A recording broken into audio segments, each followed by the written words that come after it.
excellent rapport. Nous passons maintenant à l'examen du projet de loi autorisant l'approbation de la mesure 1, annexe 6, au protocole du traité sur l'Antarctique, sur le rapport de notre collègue Jacques Maire, qui va venir ici prendre sa place. Moi, j'ai décidé de faire comme Cambon aussi, je trouve ça très bien, son système. Ce protocole vise à parfaire la protection de l'environnement du continent antarctique en définissant les responsabilités découlant de situations critiques. Il a été adopté il y a 16 ans. Ça fait long. La France est cependant loin d'être la seule partie à accuser un retard considérable dans le processus d'approbation. Il semble que cette fois-ci, la technicité de la matière, vous êtes d'accord, monsieur le rapporteur, semble justifier la longueur du délai.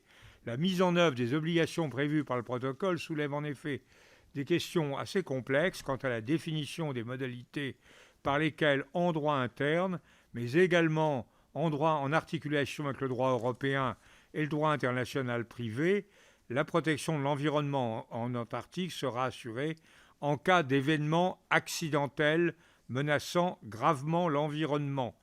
Les mesures de prévention touchant tous les opérateurs publics comme privés intervenant en Antarctique seront arrêtées et contrôlées. La mise en œuvre des responsabilités prévues par le protocole sera engagée et les mécanismes financiers actionnés. Alors ça fait, vous voyez, il y a beaucoup de choses dans cette phrase. Nous avons en notre rapporteur, Monsieur Jacques Maire, c'est M. Efferman qui m'a écrit ça, je tiens à le dire, un virtuose du droit international, c'est-à-dire parce qu'il pense que vous êtes un virtuose, cher Jacques, un virtuose du droit international qui va assurément nous éclairer sur ce protocole très important. Monsieur le virtuose, vous avez la parole. Bien, merci Monsieur le Président, mais surtout une personne très engagée depuis mon jeune âge sur l'Antarctique et l'Arctique, ce qui m'a conduit à être très motivé parce que nous avons effectivement peu d'occasions de parler de ces continents, très peu d'occasions, alors même que ces continents, ce continent en particulier, conditionne la vie de milliards de personnes. Juste peut-être pour vous le rappeler, mais le risque de submersion lié à la simple fonte de la frange de la banquise du côté ouest de la péninsule antarctique, c'est plus 6 mètres de niveau d'eau. La fonte de la frange antarctique du côté ouest, c'est plus 9 mètres supplémentaires. Et le début du dégorgement de la calotte antarctique, potentiellement, peut conduire à plus 50 mètres d'augmentation du niveau de l'eau. Donc ça montre même un peu que nous sommes face à une menace qui est totale, qui peut conditionner l'avenir de beaucoup de pays et qui a comme conséquence aussi, qui a comme problème aussi le problème de la prévisibilité et de la non-connaissance en fait des mécanismes intimes de cet environnement. Même si on pense qu'on connaît beaucoup de choses, on connaît peu. Et c'est pour ça, effectivement, que l'enjeu de la présence française en Antarctique et de la présence scientifique qui va être rappelée dans ce rapport est importante. Et puis, un élément quand même de droit international très très atypique, c'est que l'Antarctique ne dépend pas des Nations Unies. L'Antarctique est gérée de façon totalement spécifique par un traité qui date du 1er décembre 1959, traité signé à Washington et qui définit entre les parties signataires, et finalement peut-être entre elles seulement, la façon dont l'Antarctique doit être gérée. C'est quelque chose effectivement qui est une forme de divine surprise en pleine guerre froide, puisqu'il a entraîné le gel des revendications territoriales, alors même que beaucoup de puissances commençaient à s'y intéresser de près. Pour ceux qui sont dans la salle, vous avez la carte du découpage des États possessionnés, et vous avez vu quand même que ceux qui demandent des possessions sur ce continent, vous ne trouvez pas ni la Chine, ni les États-Unis, ni la Russie, qui considèrent effectivement que ces revendications de possession ne les concernent pas et que s'ils le souhaitent, ils peuvent demander beaucoup plus. Donc ce gel est intéressant parce qu'il a permis, et on le voit avec le rapport d'aujourd'hui, il a permis finalement de consolider la notion d'un territoire ou d'un continent voué à la recherche et devant être protégé sur le plan de l'environnement. Et c'est le protocole relatif à l'environnement signé en 1991 qui est le pilier de la protection de l'Antarctique. Alors, juste pour mémoire, et peut-être pour vous faire sourire, ce protocole a été signé à l'époque où Michel Rocard était Premier ministre, et il a été un des artisans de ce protocole, ce qui lui a permis ensuite d'accéder à la haute fonction qui a fait l'objet d'une grande visibilité d'ambassadeur pour les pôles. Et ce texte, effectivement, a consacré l'Antarctique comme une réserve naturelle dédiée à la paix et à la science.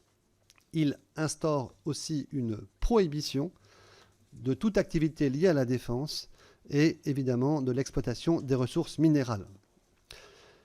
Il est aussi effectivement conditionné par le fait que toute activité susceptible d'affecter l'environnement et la région doit être soumise à autorisation préalable. Alors il y a 6 annexes dans ce protocole. Les annexes 1 à 4 ont été adoptées assez rapidement, l'annexe 5 aussi.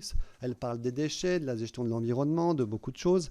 Et puis il y a l'annexe 6, qui est celle qui a posé le plus de difficultés aux États, car c'est l'annexe qui constitue en fait le point de départ d'une notion de responsabilité environnementale. Ça paraissait pas forcément très urgent en 1991. Ce qu'on voit aujourd'hui sur le plan de l'impact du réchauffement climatique, sur le plan de l'atteinte à la biodiversité, de nouvelles espèces invasives, de la fonte des glaces, ce qu'on voit aussi dans le glissement de certains glaciers, ce qu'on voit sur l'appauvrissement de la faune, notamment sous-marine autour de l'Antarctique, montre que ce sujet de l'atteinte à l'environnement devient effectivement tout à fait réel.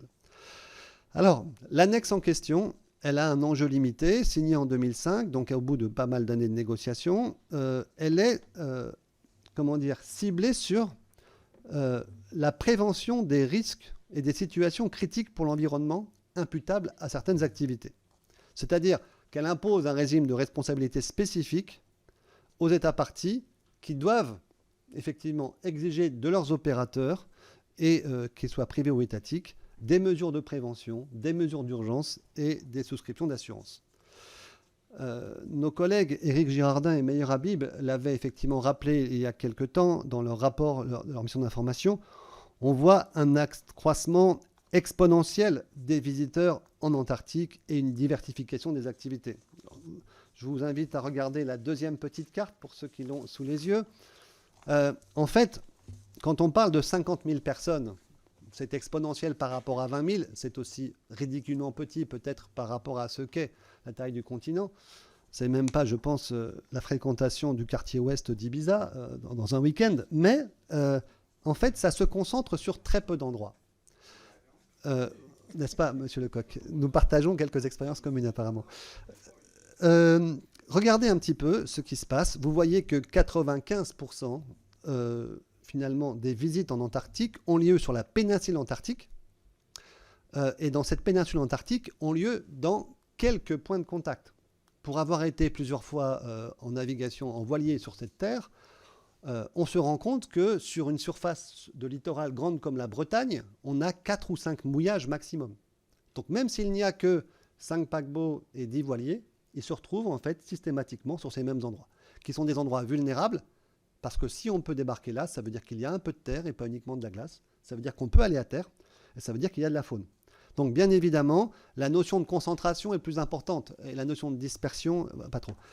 L'autre aspect qui est quand même très important, c'est que cet impact est aujourd'hui extrêmement limité parce qu'il faut voir les distances. Pour vous donner une petite idée, entre la Nouvelle-Zélande et l'ice shelf de Ross, que vous voyez, il y a sur un bateau à peu près normal, un petit bateau, il y a 16 à 18 jours de mer. Entre la péninsule antarctique et Ushuaia, qui est le point de départ le plus important, il y a à peu près 3 à 4 jours de mer. Si vous allez effectivement en Géorgie du Sud, vous avez 5 à 6 jours de mer à l'aller, 11 au retour.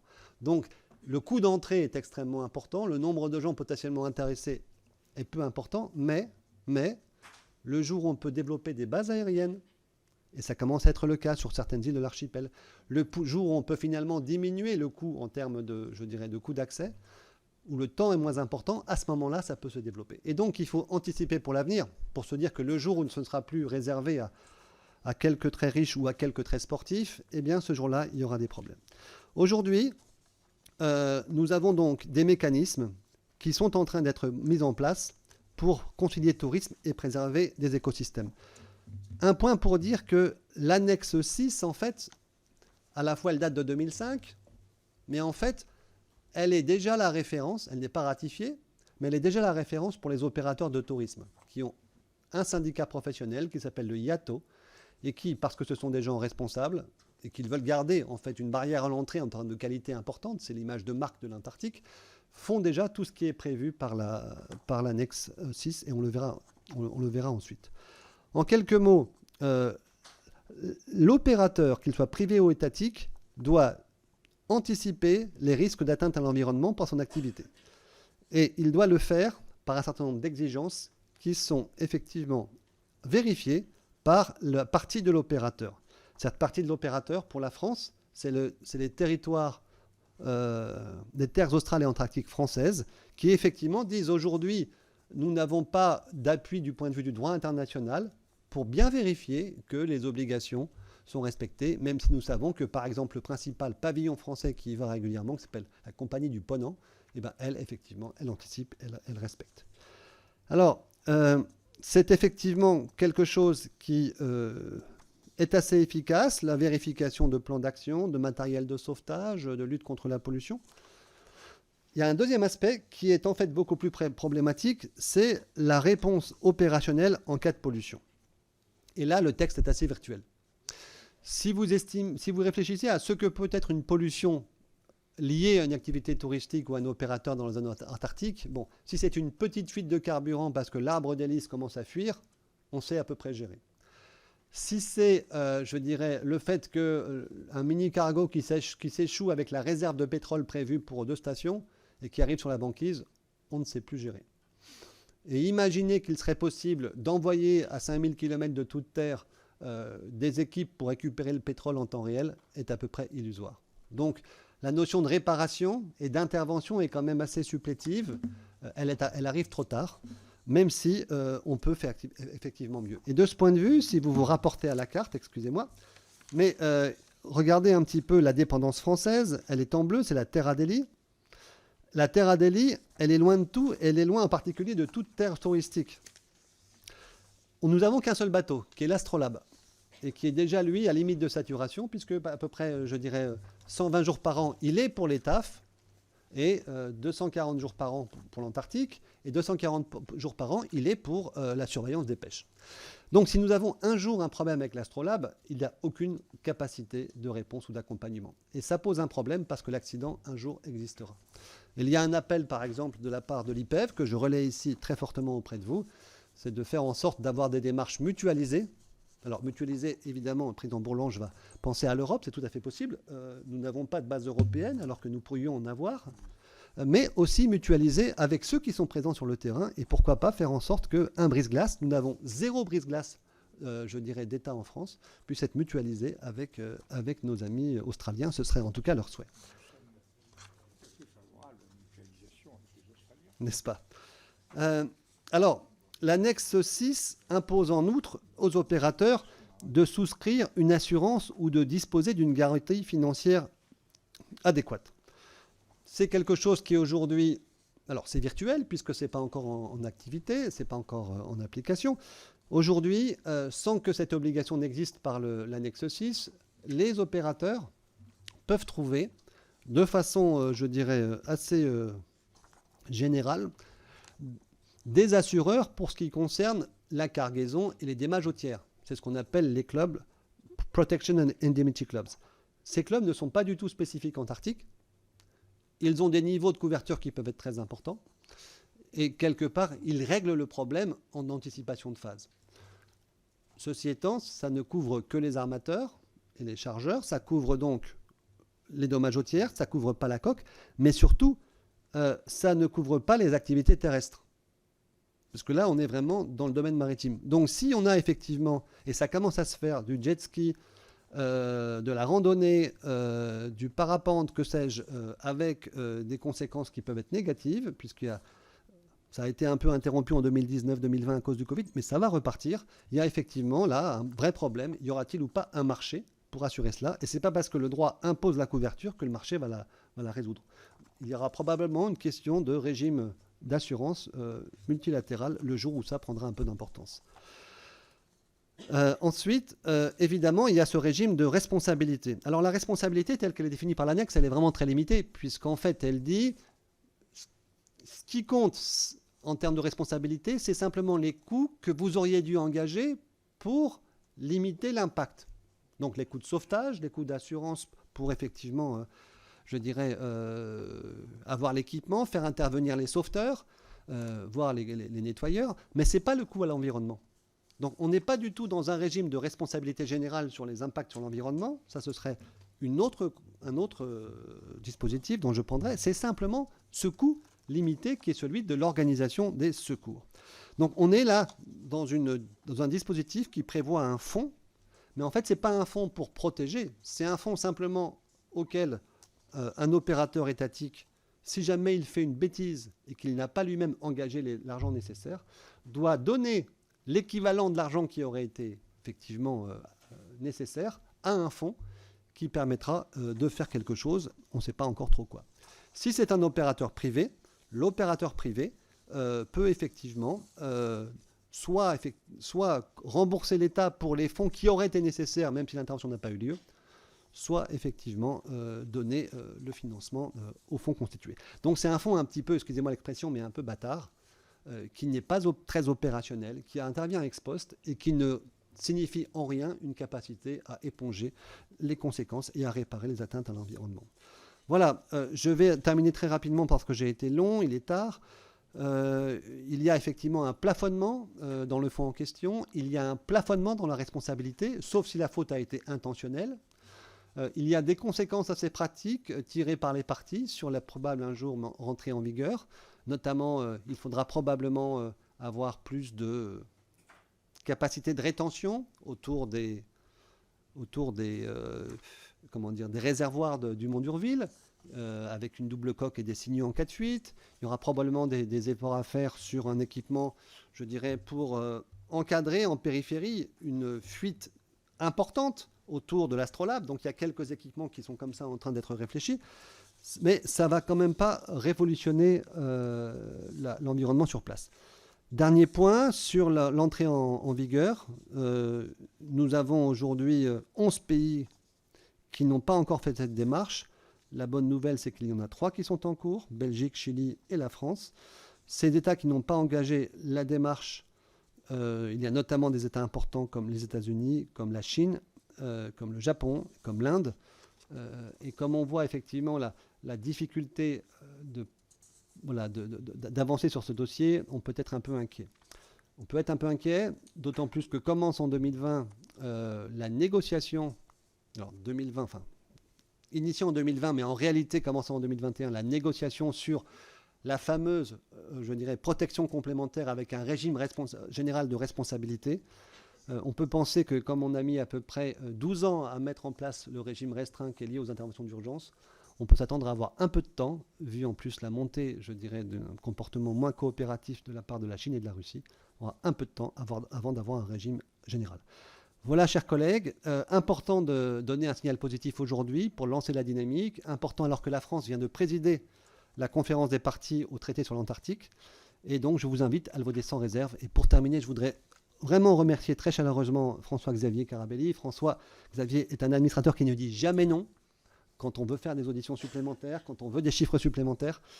Et j'aime bien, moi, les fonctionnaires qui ne disent jamais non. Ce n'est pas toujours le cas. Merci à vous.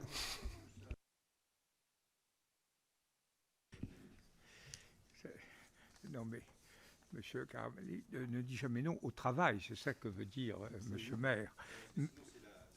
Oui. Monsieur, il est beau l'Astrolabe. Hein, monsieur le rapporteur, je vous remercie. C'était tout à fait passionnant. Et tout ce qui touche, j'ai remarqué que tout ce qui touchait à l'Antarctique passionnait cette commission et à juste titre. Pour La République En Marche, Monsieur Mbaye. Jean-François, c'est à vous. Oui, merci Monsieur le Président. Évidemment, le qualificatif de virtuose a pris tout son sens ici, après cet exposé à la fois passionnant et engagé. Et je voudrais aussi saluer l'administrateur François-Xavier Carabelli, qui, je sais, est un passionné de tous ces enjeux à la fois climatiques et environnementaux. Et je crois que ça s'est bien vu. Ça s'est tellement bien vu que je ne sais pas quoi vous dire, cher rapporteur, parce que Vous nous avez, sur un texte technique, vous nous avez parlé avec passion, avec engagement, sur un article 2 de ce protocole au traité qui tente de définir l'Antarctique comme une réserve naturelle consacrée à la paix et à la science. Et je dois dire que je suis extrêmement impressionné en tout cas de la démonstration que vous en avez faite. Prendre un sujet aussi technique que cela et le traduire avec une forme de passion et d'engagement, vraiment, je ne sais pas quoi vous dire. Bon, mais comme il faut qu'on prenne la parole, on va quand même essayer de dire un mot sur ce texte, qui, je dois dire, même avec ce cadre protecteur de définition, il reste possible, et vous l'avez dit, d'y prévoir encore des missions en particulier lorsqu'elles sont consacrées à la recherche scientifique. On constate aussi un tourisme croissant, un point sur lequel, à mon avis, il faut que nous puissions être attentifs. D'où d'ailleurs la nécessité d'avoir un cadre d'intervention strict, et c'est l'objet de ce que vous nous avez dit, cher Jacques, que nous examinons aujourd'hui, pour limiter au maximum les risques de survenance d'un dommage et prévoir les modalités de leur réparation. Je pense que le dispositif est assez équilibré, et selon le principe du pollueur-payeur, impose que soient prises toutes les mesures de prévention et de gestion d'un événement exceptionnel qui viendrait là aussi mettre en danger l'environnement. Un texte qui impose de faire tout le nécessaire pour éviter les dommages potentiels, et il suppose d'en faire le maximum dans le cas où un accident surviendrait. Le dispositif est à la fois double et plusieurs obligations l'accompagnent pour en assurer évidemment l'efficacité. Parmi ces nouvelles obligations, la nécessité de souscrire à une assurance ou de disposer d'une garantie financière suffisante, vous l'avez dit, afin que la réparation de toute catastrophe puisse être honorée. C'est une sécurité importante et directement liée à l'obligation de prévoir une action de réparation rapide et efficace en cas de survenance d'un dommage. Et ces nouvelles protections internationales sont importantes, et je crois qu'il nous appartiendra de les appliquer de manière exemplaire en France et peut-être aussi dans l'Union européenne. Alors, j'ai pas vraiment de questions, encore une fois, puisque c'est quand même un sujet assez technique sur lequel vous avez réussi à le dépassionner. Moi, je voudrais juste dire qu'il nous faut être à la fois leader sur la question du climat, nous, Européens, et nous fixer un cap clair. Je crois que c'est plutôt évidemment ça sur ce point sur lequel je voudrais insister, et qu'il est désormais déterminant que nous puissions promouvoir les conséquences dans un maximum de lieux et de secteurs. Et évidemment, le groupe La République En Marche accompagnera cet élan d'engagement, de motivation et de passion que vous avez su incarner, monsieur le rapporteur. Voilà, je vous remercie, mais vraiment, travail très abouti, excellente présentation et vraiment un engagement qu'on a pu mesurer. Merci encore. Merci, monsieur le député. Pour le MODEM, monsieur Joncourt. Merci, Monsieur le Président, et merci pour cette présentation éclairante de ce rapport intéressant. Compte tenu de la singularité de ce continent qu'est l'Antarctique, sa protection pour des raisons environnementales va de soi, mais elle l'est également d'un point de vue stratégique pour ses ressources minérales et biologiques. La perspective d'une renégociation du protocole en 2048 fait déjà émerger des tensions diplomatiques. Le rapport d'information sur la problématique des pôles rendu au mois d'avril dernier par nos collègues Habib et Girardin a mené à plusieurs conclusions, et je voudrais en rappeler deux aujourd'hui à l'occasion de l'examen de cette mesure. La première remarque, c'est que la communauté internationale a su élaborer pour l'Antarctique l'une des gouvernances internationales les plus ambitieuses, coopérative et protectrice de l'environnement grâce au traité. L'exposé du rapporteur va également dans ce sens.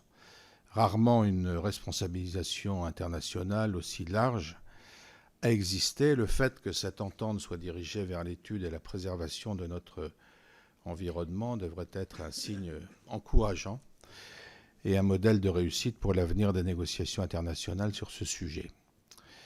Par ailleurs, la présence française en Antarctique est importante puisqu'elle fait partie des 7 pays possessionnés dans la région et qu'elle fournit également parmi les meilleurs chercheurs de la zone avec l'Institut Paul-Émile Victor.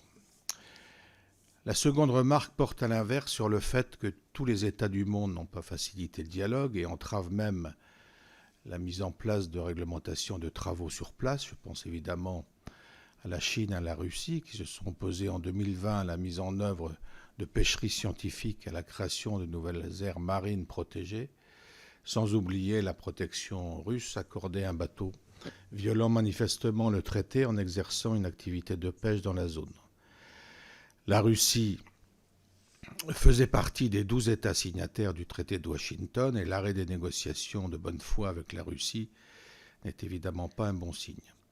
Le renforcement croissant de l'intérêt chinois pour la région appelle encore plus à regarder la situation avec attention, diligence et sérieux. Cette annexe du protocole au traité implique davantage de responsabilité et d'investissement dans la protection du continent antarctique et donc davantage de respect et de coopération entre les États parties. L'approbation de cette mesure nous semble être une étape encourageante vers la préservation de notre patrimoine planétaire et c'est la raison pour laquelle le groupe du Mouvement démocrate et apparenté votera ce projet de loi. Merci, monsieur le député. Pour le groupe Liberté et Territoire, Jean-Michel Clément. Merci, monsieur le président. D'abord, je voudrais dire à Jacques que la passion qui l'anime n'a d'égal que la qualité de son travail.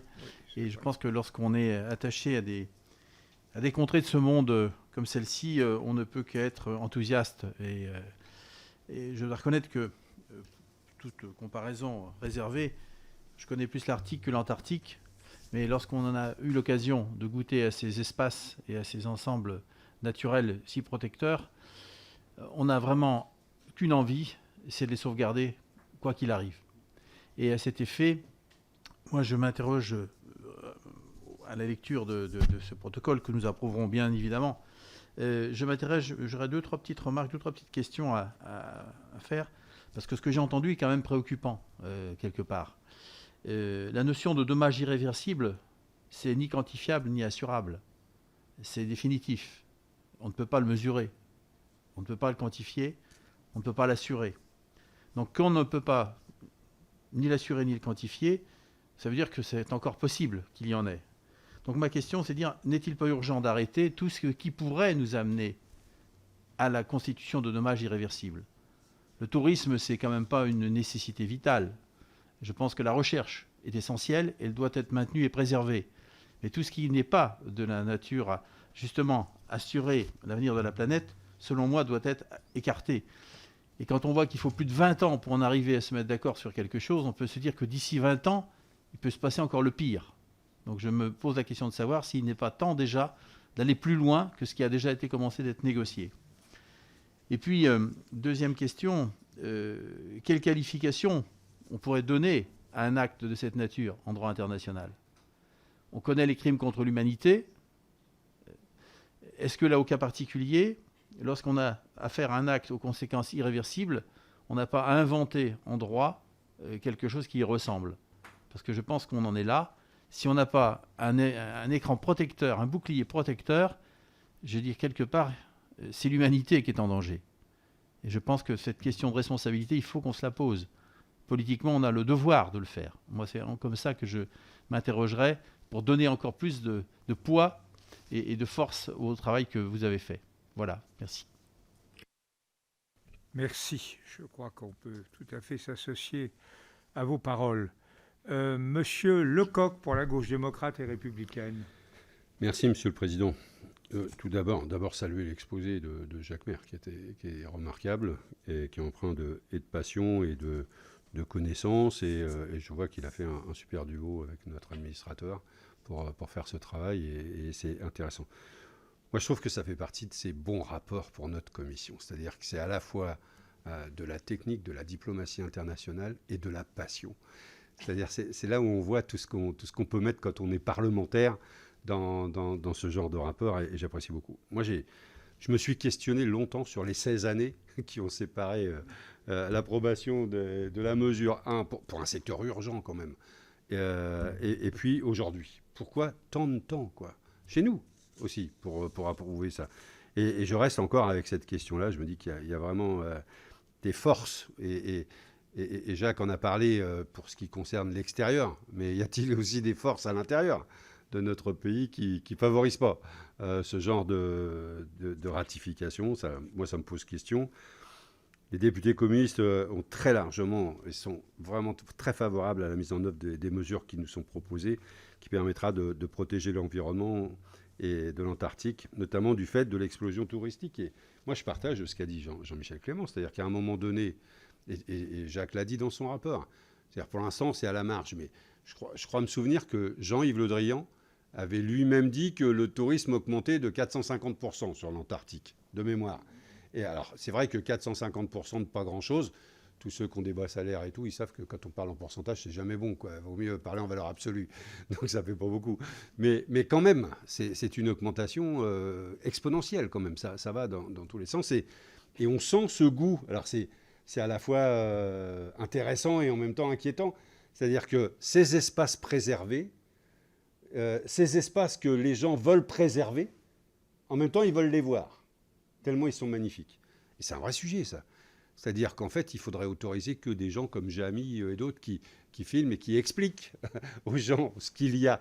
Donc des chercheurs, des vulgarisateurs de la réalité de cet environnement, mais surtout pas du tourisme, quoi. Et moi, je partage l'idée que la France porte à l'échelle internationale la notion de sanctuarisation totale de l'Antarctique et serait pour nous, et suite à ce rapport, une démarche très intéressante, mais vraiment très intéressante. Ça, c'est le premier aspect. Le deuxième aspect, je ne vais pas être long, mais on a eu le débat sur la loi de programmation militaire. Je ne sais pas si vous vous souvenez, mais le groupe communiste, par ma voix, a exprimé le vœu que toutes nos terres, que tous nos territoires aient suffisamment de force pour agir sur les questions environnementales. La question de la Corse avait été posée lors de la pollution pétrolière. Et on a le deuxième territoire marin du monde en responsabilité aussi en matière environnementale. Pas seulement pour une exploitation quelconque, mais en responsabilité en matière environnementale. On peut considérer qu'on a un morceau du plateau continental antarctique en responsabilité de matière environnementale. Peut-être que dans notre loi de programmation militaire, on pourrait intégrer des outils que l'armée pourrait porter. Si à un moment donné, on dit on ne peut pas financer tout le temps, partout. Mais que l'armée qui a des capacités à se transporter rapidement dans le monde, etc., puisse être en capacité, en cas de pollution, en cas d'atteinte à l'environnement, sur les territoires dont on a la responsabilité, que ce soit les îles, que ce soit les territoires d'outre-mer et que ce soit l'Antarctique en capacité, et que l'on défende l'idée que dans ces finances données à l'armée, on puisse permettre, et voire renforcer. Hein, nous, on est plus pour qu'on diminue le budget de la bombe atomique et qu'on augmente le budget de la protection de l'environnement. Parce que d'un côté, ce serait pour protéger la planète, de l'autre côté, c'est pour la détruire. Bon, nous, on est plus pour la protéger, quoi. Si vous cherchez de l'argent, c'est 14,5 millions d'euros par jour pendant encore les 4 à 5 ans qui restent. Donc, voilà, c'est beaucoup et ça permettrait de protéger l'Antarctique si vraiment il y avait besoin de trouver de l'argent. En tout cas, en ce qui nous concerne, on soutiendra évidemment cette ratification et on propose, et peut-être ça peut être par la voix de Jacques Maire, peut-être ça peut être... On propose que vraiment il y ait une démarche politique auprès de notre exécutif pour dire, voilà, notre commission, et ça peut être par la voix du président de la commission des affaires étrangères, notre commission propose qu'on aille plus loin à l'échelle internationale et qu'on porte des idées de cette nature-là. Et comme on préside en ce moment le Conseil de sécurité des Nations Unies, peut-être un petit coup de fil au ministre en disant si jamais dans les débats une question de cette nature arrivait, peut-être pourriez-vous porter l'idée qui apparaît à la Commission des affaires étrangères de l'Assemblée nationale. En tout cas, merci pour ce travail et merci pour cet enthousiasme dans la présentation qui nous fait à la fois rêver et nous rappelle nos responsabilités. Bon, merci, monsieur le député. Je crois, monsieur le rapporteur, que vraiment l'ensemble de la commission salue votre rapport, le talent, la passion, la qualité technique de ces travaux. Et je me joins vraiment très, très volontiers et très fortement à ce concert de louanges. Je pourrais ponctuer les propos de monsieur Lecoq sur le tourisme en citant la définition classique du tourisme de masse. Le tourisme de masse consiste à transporter des gens qui seraient mieux chez eux dans des lieux qui seraient mieux sans eux. Vous avez la parole, monsieur le rapporteur. Merci. Alors, je vais répondre thématiquement avec effectivement sur quelques thèmes aux interventions de mes chers collègues. Donc, je remercie pour leurs appréciations. Jean-François, Bruno, Jean-Michel, Jean-Paul, le président. Je suis content que cette énergie polaire aille jusqu'à vous. Mais cette énergie, elle existe aussi, et d'ailleurs Jean-Michel l'a évoqué, d'autant plus qu'on s'en rend compte. Donc il y a peut-être la question aussi des ambassadeurs. Et ces ambassadeurs, effectivement, être ambassadeur à travers un écran plat, c'est pas la même chose qu'être un ambassadeur quand on voit un peu les sujets.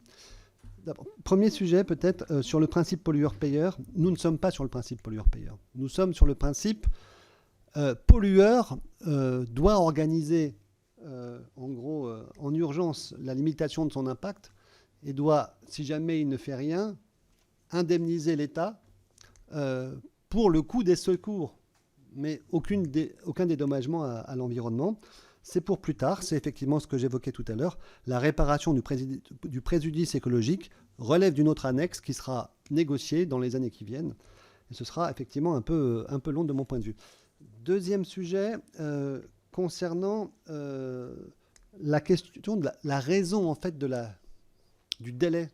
Alors, il se trouve que c'est une administration que je connais bien, qui est en charge de la ratification, qui a ses propres turpitudes, je le dis franchement, elle l'avoue d'ailleurs de façon très claire.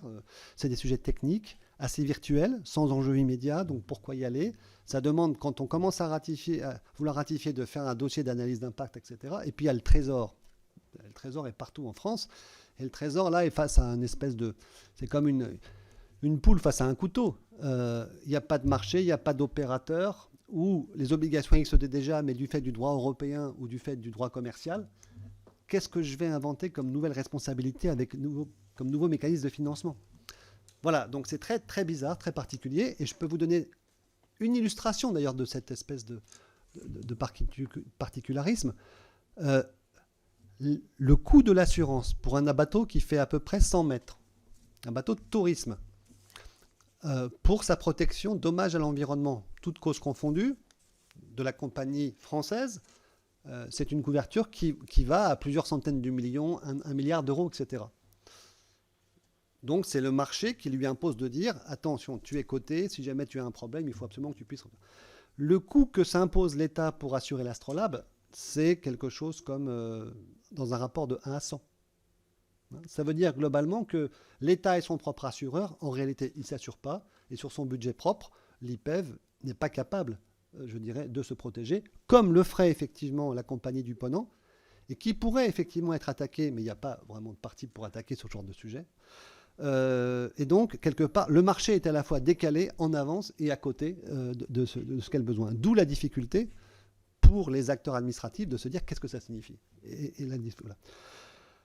Ensuite, concernant la question du risque de remise en cause, y a-t-il ou pas un risque de remise en cause du traité? Traité, y compris en 2048, au moment de la revoyure. D'abord, c'est un traité qui a un temps permanent et la possibilité de le réviser est vraiment très encadrée. On peut faire des ajustements, des modifications, mais on ne veut pas le changer. Et donc, peu de probabilité qu'il y ait un consensus pour autoriser l'exploitation minière ou autre. En revanche, si quelqu'un n'est pas parti au traité et veut y aller, il n'y a pas de casque bleu. Ça veut dire qu'on a quand même une situation qui n'engage que ceux qui y croient. Et le fait d'avoir créé le consensus, c'est quelque chose qui était très important en 1958. On ne l'aurait pas aujourd'hui, naturellement, une fois de plus. Donc si on se réfère à Washington et si on va sur l'idée de Jean-Paul qui est de dire pourquoi pas une protection globale, une sanctuarisation globale, au-delà de la recherche, ça crée effectivement, d'abord c'est pas très très loin de ce qui se passe aujourd'hui, autorisation préalable de la part des parties, modulo le tourisme, je vais reparler du tourisme, mais c'est un débat qui devient totalement totémique alors que la Russie et la Chine aujourd'hui, par exemple à la Kevlar, empêchent de développer des réserves de conservation de la flore marine, malgré les efforts français très importants qu'on a rappelés ici, notamment de la part de la République concernant l'Antarctique Est. Donc, il est difficile de voilà, de pousser des thématiques comme celle-là en disant jusqu'où je fragilise le consensus et à quel moment je vois sortir la Chine. Voilà, un enjeu quand même qui n'est pas très simple. Ceci dit, les parlementaires peuvent agir. Et là, j'évoque à nouveau le souvenir de Marielle, puisque Marielle était réellement intéressée à ces sujets. Elle a co-présidé le groupe d'études Arctique-Antarctique et elle m'a demandé de la représenter à la première conférence interparlementaire des parlements partis au traité à Londres en 2019, qui était là effectivement pour commencer l'appropriation et le débat public sur l'Antarctique par les parlements qui aujourd'hui sont complètement à côté. C'est quelque chose de beau, de fort. Moi, j'ai vraiment un vœu que j'exprime et que je pense nous pourrions relayer, c'est que ces discussions antarctiques, scientifiques, parlementaires, politiques, ne soient pas le monopole, en gros, très fortement des anglo-saxons, ce qui est le cas aujourd'hui. La recherche française est sur la défensive à cause de son manque de moyens. Si nous pouvions accueillir, je dirais, dans les années qui viennent, une conférence interparlementaire antarctique, comme les Anglais l'ont fait en 2019, ce serait vraiment un signal important de valorisation de notre propositionnement. Voilà, dernier élément, la question de réguler, arrêter le tourisme. En fait, il y a trois catégories de tourisme qui n'ont rien à voir. La première, la plus ancienne, c'est 10 bateaux, 2 fois par an, qui emmènent les gens pour 6 à 8 semaines dans des navigations très difficiles et où une dizaine de personnes se prennent de la flotte pendant 15 jours pour aller sur place. L'impact environnemental est égal à 0. C'est un marché qui est très majoritairement français. Il n'y a pas d'impact à l'environnement et ça ne se développera jamais. Le deuxième marché, qui est plus récent et qui se développe assez vite, c'est lui dont on parle. C'est un marché des paquebots, des petits paquebots. On est sur moins de 200 personnes. Et parce que IATO, ce syndicat professionnel, est très inquiet de cette remise en cause de cette activité, ils ont vraiment bétonné leur autorégulation. Alors, je peux donner des exemples précis. Dans les endroits très sensibles, comme par exemple l'île Déception, c'est une île d'arrivée quand on vient d'Ushuaïa, pas plus d'un bateau toutes les 36 heures. Les bateaux eux-mêmes ne peuvent pas aller à plus de 10 nœuds, c'est-à-dire très lentement, dans la zone d'Antarctique parce qu'il y a des baleines qui se promènent. Ces bateaux eux-mêmes ne peuvent pas débarquer plus de 100 personnes à terre dans un même endroit. En plus, il y a un balisage en amont de façon à ce qu'ils ne soient pas effectivement autonomes, qu'ils n'aillent pas bousculer les manchots. Bref, cette gestion-là, elle est très forte, elle est aujourd'hui durable. De nouveaux arrivants chinois ou russes commencent effectivement à montrer le bout du nez. Il y aura simplement à un moment donné une incapacité à faire plus. Et donc, le schéma qui aujourd'hui est interdit par IATO et qui peut-être un jour devrait être régulé et pas uniquement autorégulé, c'est d'éviter effectivement les gros paquebots dans lesquels on défile comme, je dirais, devant le pont du Rialto, voilà, où là, effectivement, c'est la carte postale à travers le truc et puis des bateaux polluants qui passent. Le plus gros danger, de notre point de vue, il est lié au réchauffement climatique, c'est-à-dire à quel moment des terres vont commencer à être, et ça se passe très très vite, accessibles, non pas simplement 2-3 mois par an, parce que ce n'est que 2-3 mois par an, hein, quand même. L'hiver antarctique, on n'accède pas au continent. Il y a une mer de glace de plusieurs dizaines de kilomètres, voire centaines de kilomètres, qui empêche d'accéder. Et les animaux sont en hibernation. Donc, le jour où effectivement on peut arriver en avion de façon plus large et on peut commencer avec des tours opérateurs à faire des choses, à ce moment-là, ça change complètement de nature. Et là, ce qui est aujourd'hui les quelques points effectivement autorisés et possibles peut vraiment complètement exploser. On n'en est pas encore là, on en est bientôt là. C'est-à-dire que d'ici effectivement, je dirais 10-15 ans, cette pratique existera. La question qui se pose, c'est est-ce qu'on va anticiper ou est-ce qu'on va constater simplement et agir après coup. Voilà ce que je voulais vous dire et je m'arrête à ce moment. Je vous remercie de vos commentaires. C'est nous, monsieur le rapporteur, qui vous remercions. C'était vraiment très, très passionnant sur les traces de Shackleton. Nous vous avons entendu avec beaucoup d'intérêt. Maintenant, je vais mettre aux voix l'article unique du projet de loi autorisant l'approbation du protocole 6 au traité de l'Antarctique. Qui est contre, qui s'abstient, qui est pour. Il est adopté à l'unanimité. Le projet de loi numéro 4265 est donc adopté